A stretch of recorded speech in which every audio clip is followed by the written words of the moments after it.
Bienvenue voyageurs dans la caravane de la Gitane sans filtre. Je suis ravie de vous retrouver pour votre horoscope qui couvrira la période du 14 au 29 mars 2025 pour votre signe solaire, lunaire ou ascendant. J'espère que vous allez bien. Cette vidéo fait suite à la pleine lune en Vierge qui est particulièrement intense. Alors je fais les horoscopes à partir de cartes dites de maisons égales où chaque secteur de votre thème fait exactement 30 degrés. Donc, il peut être intéressant de monter votre propre thème pour réajuster aux bons secteurs qui peuvent bouger en fonction de votre lieu de naissance. Donc, je vous affiche le lien direct pour accéder au petit tutoriel sur ma chaîne pour pouvoir monter votre thème gratuitement. Donc, dans un premier temps, on va d'abord regarder justement quel axe impacte la pleine lune pour votre signe. Et dans un deuxième temps, nous verrons l'évolution de la lune qui va continuer de franchir les étapes signe par signe jusqu'à la prochaine nouvelle lune en bélier qui annoncera le printemps. Cette pleine lune est particulièrement puissante, c'est une éclipse. Ce sont des moments où il faut être vigilant à ne pas exercer une fascination trop importante concernant ces phénomènes qui peuvent s'avérer être des portails énergétiques importants. Faut-il encore en connaître la nature? L'événement astro du moment, c'est la rétrogradation de Vénus, puis celle de Mercure, qui va enchaîner le pas très rapidement pour conjointement nous apprendre à revoir notre manière de communiquer, à revoir notre système de valeurs, ce que nous faisons de nos valeurs, et ce, à titre individuel dans l'énergie du bélier. Si vous êtes Capricorne, ascendant Capricorne, ou si vous avez la lune dans l'énergie du Capricorne, la pleine lune du 14 mars est venue activer l'axe 9-3, le secteur des communications, des petits apprentissages, des petits déplacements, de l'adaptation à son environnement de proximité d'un côté, avec le Soleil qui est donc conjoint à Saturne, à Neptune et au nœud nord en Poisson, et il fait face à la Lune dans le secteur 9 qui vient éclairer vos besoins d'expansion, votre capacité peut-être à revoir certaines croyances, votre vision du futur. En tout cas, il y a l'idée de prendre une nouvelle expansion horizontale, qu'elle soit mentale, intérieure ou peut-être géographique en termes d'espace. Donc cette pleine lune, elle peut mettre en évidence un besoin de clarifier là, vos ambitions, votre vision de l'avenir et vos perspectives de développement personnel ou professionnel. Saturne et Neptune dans le secteur 3 peut-être viennent vous révéler certaines limitations, ramènent certaines confusions dans votre manière de penser, de communiquer, alors d'interagir avec votre environnement de proximité. C'est un secteur qui peut parler de la fratrie aussi, des collègues de travail, des gens vraiment avec qui vous interagissez au quotidien. Ça peut parler d'une opportunité d'apprentissage ou de formation courte qui viendrait peut-être vous permettre de réévaluer vos compétences. Ça peut amener une décision importante liée à un projet de voyage ou d'expansion professionnelle ou de déménagement aussi, ou ramener juste un questionnement sur vos croyances, sur ce qui vient vous limiter dans votre manière de voir le monde, de vous y adapter et d'y trouver votre place. Cette période, elle vous invite à affiner votre communication, à revoir peut-être ce qui influence vos pensées, votre manière de penser et de communiquer, pour que cette communication, elle soit plus structurée, plus efficace, plus authentique. Donc si vous sentez une forme de blocage mental, ce sera intéressant de prendre le temps de repenser votre stratégie avant d'agir, puisque certaines croyances, en fait, peuvent encore venir freiner vos ambitions, là. Donc, ouvrez-vous aux nouvelles perspectives qui pourraient être amenées pendant cette période. Puisque Uranus est dans votre secteur 5, secteur de l'expression créative de votre personnalité, de la libération émotionnelle. Et la Lune, en secteur 9, elle est en bel aspect à cet Uranus, comme le Soleil d'ailleurs, qui est dans un aspect plus dynamique. Donc Uranus, elle vient amener comme un vent de libération, de liberté, dans votre capacité à vous exprimer, à exprimer votre originalité, votre génie, à finalement vivre vos relations affectives comme vous l'entendez. Vous pourriez ressentir là une envie de changement dans votre manière d'aborder, que ce soit l'amour, la créativité, les loisirs, le rapport au plaisir. Donc ça peut être dans le cadre d'un projet artistique, d'une passion là qui vient prendre une nouvelle tournure. Ça peut être juste un changement dans votre dynamique amoureuse, avec un besoin de plus d'indépendance, de plus d'authenticité, mais ça peut être juste une envie de sortir de votre zone de confort pour aller explorer, que ce soit des nouvelles manières de vous exprimer créativement ou eh bien de laisser rentrer dans votre vie finalement des partenaires que vous n'auriez pas forcément laissé entrer auparavant. En tout cas, l'idée, ce sera d'oser expérimenter de nouvelles approches dans vos relations, dans votre créativité, de ne pas vous accrocher aux anciens schémas qui peuvent limiter votre spontanéité et surtout d'être vraiment à l'écoute de votre intuition pendant cette période pour laisser émerger ce qui arrivera de nouveau. Mars est dans votre secteur des relations, des partenariats, du couple, de toutes les relations importantes qui vous engagent vraiment.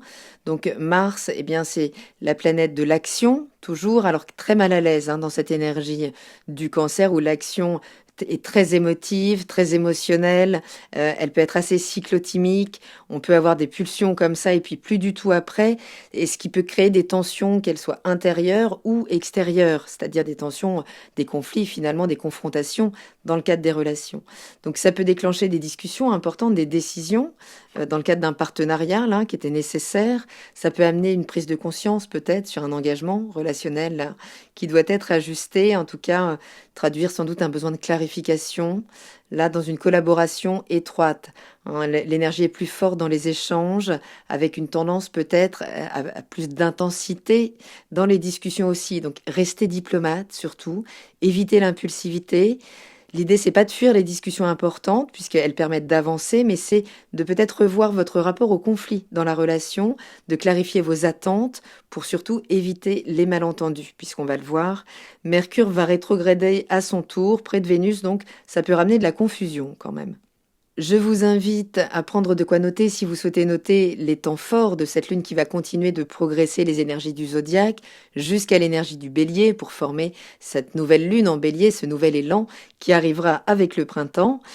Et dès le 15 mars, la Lune entre donc dans l'énergie de la Balance, dans votre secteur de la carrière, de votre vie publique. Elle vient s'opposer par contre à son maître, à Vénus, qui rétrograde en face dans l'énergie du Bélier, dans votre secteur du foyer, de la famille, du passé, de la sécurité. Donc cette Lune, d'un côté, elle vient mettre en lumière votre besoin de briller socialement, votre image sociale, votre carrière peut-être, mais Vénus rétrograde, elle vous pousse peut-être à revoir certaines fondations personnelles. Peut-être revenir sur un engagement dans le cadre d'une dépense, une maison, les choses peuvent se ralentir si vous étiez en train de vendre, en train d'acheter. Ça pourrait amener une forme de dilemme entre vos ambitions professionnelles, vos besoins et certaines obligations familiales. Ça peut amener des situations de retour en fait du passé concernant votre lieu de vie, concernant votre éducation, votre choix familial, ce qui a été projeté sur vous aussi. En tout cas, il y a l'idée de réajuster l'équilibre entre vie privée et vie publique. Donc sans prendre de décision hâtive concernant ni le travail ni le foyer, mais vraiment d'observer là ce qui demande à être réévalué dans votre manière de concilier ambition et sécurité émotionnelle. Le 16 mars, Mercure donc entame sa rétrogradation pour rejoindre Vénus, qui rétrograde déjà cette énergie du Bélier dans ce secteur du passé familial, des attachements, de tout ce qui va impliquer votre sécurité émotionnelle.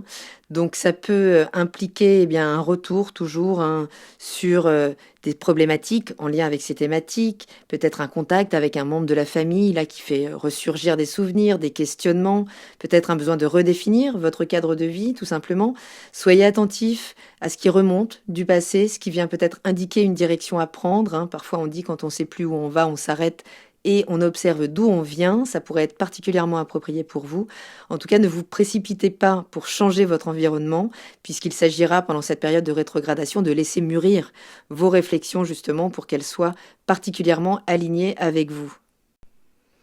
Le 17 mars, la Lune entre dans l'énergie du Scorpion, dans votre secteur 11, et réactive Pluton, donc en Verseau, dans votre secteur 2. La Lune, dans ce secteur, elle vient mettre en lumière vos besoins en termes de reliance amicale, en termes de déploiement au sein de vos projets collectifs, de vos aspirations pour l'avenir. Pluton, en maison 2, vient intensifier les questionnements sur la sécurité financière et la gestion de vos ressources, mais également de votre valeur, de la valeur que vous vous attribuez. Donc ça peut amener, là, pendant ces 2 jours, un changement, une révélation dans le cadre d'un projet collectif, d'une amitié. Ça peut amener le besoin peut-être de revoir la manière dont vous gérez vos finances, votre énergie pour soutenir vos ambitions. En tout cas, une prise de conscience sur l'impact aussi de vos réseaux, qu'ils soient sociaux, amicaux, des groupes auxquels vous appartenez et comment ils vous influencent, comment ils vous nourrissent. Donc l'idée, ce sera de ne pas vous attacher aux liens ou aux engagements que vous ne sentez plus là collés à vos valeurs, ou vous ne vous sentez plus reconnu aussi dans vos valeurs, d'être attentif peut-être aux opportunités qui viendraient émerger dans votre cercle social ou professionnel et de réfléchir à la manière dont vous pouvez mieux aligner vos ressources avec vos objectifs à long terme. Le 19 mars, la Lune entre dans l'énergie du Sagittaire dans votre secteur 12 et réactive Jupiter en Gémeaux dans votre secteur du quotidien, de l'hygiène de vie, du rapport avec vos collègues de travail. Ça peut vraiment amener pendant 2 jours un besoin là d'introspection, de solitude toujours avec cette lune dans ce secteur du bilan, du retrait, de l'agitation justement du quotidien, où est Jupiter qui met l'accent sur le besoin de vous expandre, de prendre là plus de place, une meilleure place dans ce quotidien, donc qui demande peut-être à réorganiser votre travail, votre routine quotidienne, mais ça peut passer là par un moment de fatigue, vous amenant une prise de conscience justement sur un schéma répétitif à dépasser, un besoin de revoir peut-être l'équilibre entre le repos, les obligations quotidiennes. Vous pourriez vivre aussi des révélations là pendant 2 jours par le biais des rêves, des synchronicités ou juste le fait de vous mettre en retrait. Donc prenez ce temps pour vous recentrer. Il n'y a pas d'action à forcer pendant ces 2 jours parce que l'idée sera vraiment de vous mettre à l'écoute de votre intuition, de peut-être être disposé à entendre certains messages importants qui pourraient émerger en fait de vos zones inconscientes pour adapter votre emploi du temps et mieux respecter votre rythme naturel. Le 20 mars, le soleil entre en bélier dans votre secteur 4. Ça y est, c'est le printemps, c'est le vrai démarrage de l'année. Et ça peut amener bien pendant 30 jours un tournant là dans votre manière d'aborder le foyer. Ça pourrait vous donner plus de volonté de vous investir dans le cadre de la famille, de votre stabilité personnelle. L'énergie du bélier, elle vient insuffler un nouvel élan pour vous permettre de prendre des décisions audacieuses, de restructurer ce secteur privé, intime de votre vie. Ça peut amener vraiment une grande impulsion là pour changer d'environnement, pour réemménager votre espace de vie. Il y a l'idée de plus d'affirmation pendant un mois, de plus de prise d'initiative, peut-être dans le cadre familial. Ça peut amener aussi un désir d'indépendance plus marqué, toujours dans cette énergie du bélier, qui, attention, peut aussi générer des tensions avec certains proches. Donc, profitez de cette énergie pour clarifier vos besoins en matière de stabilité, de sécurité émotionnelle, quitte à prendre des décisions égoïstes. Mais par contre, soyez attentifs à ces décisions puisqu'elles auront un impact durable. Donc évitez de foncer tête baissée, privilégiez une approche stratégique et réfléchie comme vous savez le faire. Le 22 mars, la Lune entre dans votre signe où elle réactive votre maître Saturne qui est toujours donc conjoint à Neptune au nœud nord en Poisson dans votre secteur 3. La Lune en maison 1, elle vient toujours intensifier votre émotionnel. Elle vous met plus en contact avec vos besoins.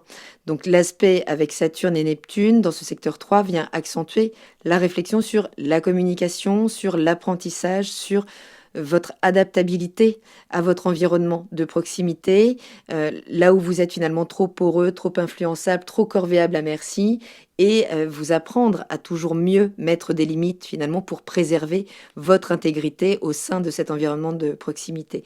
Mais ça peut vraiment être un moment là de clarifier les choses dans certaines interactions avec les autres, que ce soit les frères et sœurs, que ce soit votre environnement social immédiat. C'est un moment propice à la rédaction, à l'écriture, à la mise en ordre d'un projet dans le cadre de l'activité intellectuelle mentale. Donc 2 jours là pour exprimer vraiment vos pensées avec rigueur, avec authenticité, sans vous laisser submerger par des doutes inutiles, qui pourraient être ramenés quand même par l'activation de Neptune, qui est quand même très puissante là. Donc si une décision importante doit être prise, attendez d'avoir une vision plus nette pour vous sentir sécurisé dans votre prise de décision. Le 24 mars, la Lune entre dans l'énergie du Verseau, dans votre secteur 2, réactive donc Uranus qui maîtrise le Verseau, et qui est toujours dans votre secteur 5 en Taureau. Donc ça peut être 2 jours pour faire un focus sur la gestion de vos ressources, qu'elles soient financières ou physiques, ou sur vos valeurs personnelles. Uranus en maison 5 pousse à une créativité plus libre, plus spontanée, à l'expression plus authentique de votre personnalité dans le cadre de la relation romantique ou avec vos enfants. Donc ça pourrait amener un bouleversement, peut-être un changement soudain dans une situation financière qui pourrait vous être tout à fait profitable, peut-être une inspiration soudaine pour un projet artistique ou personnel, ça peut être une rencontre aussi, hein, ou un événement là qui vient transformer votre approche, votre concept même de la relation amoureuse et du plaisir.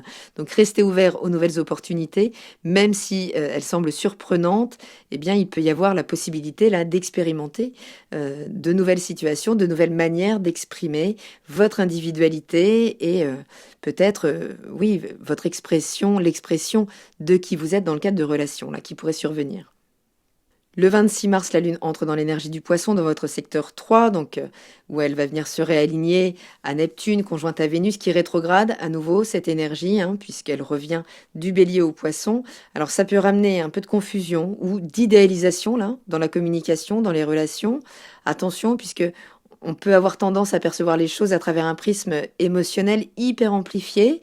Donc ça peut passer par une conversation marquante, où vraiment les émotions prennent le dessus, un retour peut-être de contact du passé, qui pousse à une réflexion là, sur les relations, peut-être une difficulté à discerner aussi le vrai du faux dans une information reçue, donc attention à ne pas tirer de conclusions trop rapides, hein. Vraiment laissez du temps là avant d'agir, prenez du recul si une situation semble trop floue, et surtout faites preuve de discernement pour ne pas vous laisser emporter par vos émotions qui pourraient être très activées. Le 28 mars, la Lune entre dans l'énergie du Bélier, où elle va donc rejoindre le Soleil dans ce secteur 4 pour se préparer à la nouvelle Lune, à ce nouveau départ, ce nouvel élan concernant les bases de votre vie. Donc ce sera vraiment là la possibilité de mise en place d'une nouvelle dynamique familiale ou résidentielle. Vous pourriez être poussé là, à affirmer davantage vos besoins personnels pour bâtir une sécurité intérieure solide, à prendre une nouvelle dynamique aussi, dans des dynamiques familiales ou en lien avec votre passé. En tout cas, vous serez à même de prendre des décisions qui viennent soutenir votre stabilité sur le long terme. Donc soyez vraiment à l'écoute de vos besoins fondamentaux avant d'agir. Voilà, voyageurs, j'espère avoir un peu éclairci cette période. Prenez bien soin de vous. Je vous embrasse et je vous dis à très bientôt dans la caravane de la Gitane sans filtre. Salut!